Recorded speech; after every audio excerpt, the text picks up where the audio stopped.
പാലക്കാട് മിണ്ടാപ്രാണിയോട് കൊടും ക്രൂരത. മോഷ്ടിച്ച പശുവിന്റെ കൈയും കാലും മുറിച്ചെടുത്തു. മണ്ണാർക്കാട് തെങ്കരയിലാണ് സംഭവം.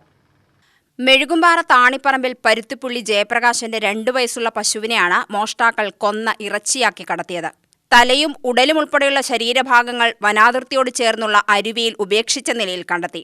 പശുക്കളെ വളർത്തിയാണ് ജയപ്രകാശനും കുടുംബവും ജീവിക്കുന്നത്. കറവയുള്ള ഒരു പശുവും മറ്റു 2 പശുക്കുട്ടികളുമാണ് ഇദ്ദേഹത്തിനുള്ളത്. രാത്രി പശുക്കൾക്ക് തീറ്റ നൽകിയാണ് ഉറങ്ങാൻ പോയത്. രാവിലെ പശുവിനെ കറക്കാനായി ചെന്നപ്പോഴാണ് കൂട്ടത്തിലൊന്നിനെ കാണാനില്ലെന്ന വിവരമറിഞ്ഞത്. മണ്ണിൽ പതിഞ്ഞ പശുവിന്റെ കുളമ്പിന്റെ പാടുകൾ നോക്കി തിരച്ചിൽ ആരംഭിച്ചു. വീട്ടിൽ നിന്നും 1 കിലോമീറ്ററോളം ദൂരമുള്ള വനാതിർത്തി വരെ കാൽപ്പാടുകൾ എത്തിയിരുന്നു.